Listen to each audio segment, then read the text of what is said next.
अस्सलामु अलैकुम वरहमतुल्लाहि वबरकातुहू। प्यारे दोस्तों, इस्लाम की पुकार चैनल में खुश आमदीद कहते हैं।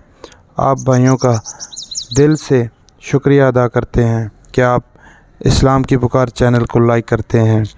आज हम जिस मौजू पे बात करेंगे वो है कफ़न पर लिखने का तरीका।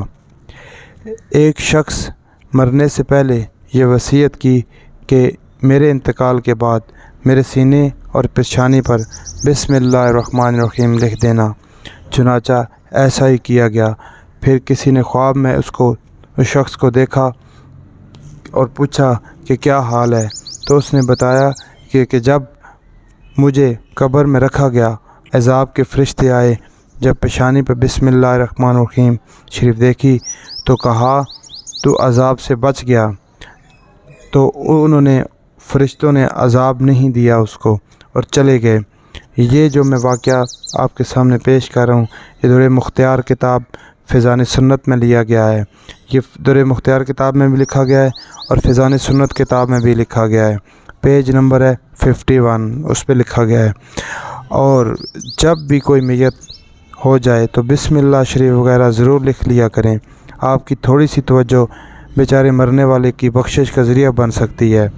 तो इसमें हवाला ये दिया गया है कि कफ़न पर लिखने का तरीका कुछ यूँ है। फरमाया हज़रत अल्लामा शामी रहमतुल्लाह अलैह फरमाते हैं कि मैयत की पेशानी पर बिस्मिल्लाहिर्रहमानिर्रहीम लिखें और सीने पर कलमा तैयबा ला इलाहा इल्लल्लाहु मुहम्मदुर रसूलुल्लाह सल्लल्लाहु अलैहि वसल्लम लिखें। मगर नहलाने के बाद और कफ़न पहनाने से पहले नहलाने के बाद और कफ़न पहनाने से पहले कलमा उंगली से लिखें। रोशनाई या इंक से या किसी मार्कर से ना लिखें, बल्कि बावजू होकर उंगली से लिखा जाए। सदक़ल्लाहुल अज़ीम। अगर मेरी वीडियो पसंद आए तो इसे शेयर ज़रूर कर दीजिएगा। मैं लाइक और सब्सक्राइब नहीं मांगता आपसे, मुझे सिर्फ़ शेयर की ज़रूरत है ताकि किसी का भला हो जाए। अल्लाह हाफ़िज़। जज़ाकल्लाहु खैर।